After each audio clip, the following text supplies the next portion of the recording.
మేము ఎప్పుడూ వెయిట్ తక్కువ ఉండే కొన్ని సడన్గా వెయిట్ పెరిగాము. దానికి తగ్గించడానికి మేము ఎక్సర్సైజ్ స్టార్ట్ చేసినాం. సో వెయిట్ ఇంక్రీజ్ అవ్వడము, ఎక్కువసేపు నించోవడము, సడన్గా యాక్టివిటీ స్టార్ట్ చేయడం వీళ్ళకి చాలా కామన్. అండ్ ఇది ఎందుకు వస్తుంది, లోపట హీల్ కార్డ్ అంటాం, దాన్ని ప్లాంటర్ ఫేషియా అని కూడా అంటాం. అది సర్టన్ వెయిట్ తీసుకోగలుగుతుంది.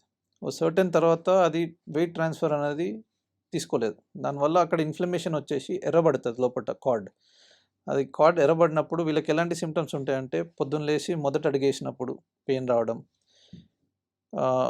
ఒక హాఫ్ అన్ అవర్ కూర్చొని లేవగానే పెయిన్ రావడం, ఏదైనా యాక్టివిటీ స్టార్ట్ చేద్దామంటే పెయిన్ రావడం, ఇలాంటివి ఉంటాయి. సో దీన్ని మళ్ళీ కేటగరైజ్ చేస్తాం, అక్యూట్ కానీ క్రానిక్ కానీ. అక్యూట్ అంటే లెస్ దెన్ 3 months, క్రానిక్ అయితే మోర్ దెన్ 3 months. సో అక్యూట్లో యూజువల్గా లైఫ్ స్టైల్ మోడిఫికేషన్స్ అంటే చెప్పులు వాడడం, హీల్ చెప్పులు అంటాం, లేదంటే ఎంసీఆర్ చెప్పులు ఆర్ ఆర్థోపెడిక్ చెప్పులు అంటే ఇస్తారు. అది ఇంటి లోపల వాడాలి, బయట కూడా వాడాలి. అంటే చెప్పులు లేకుండా నడవద్దు అని.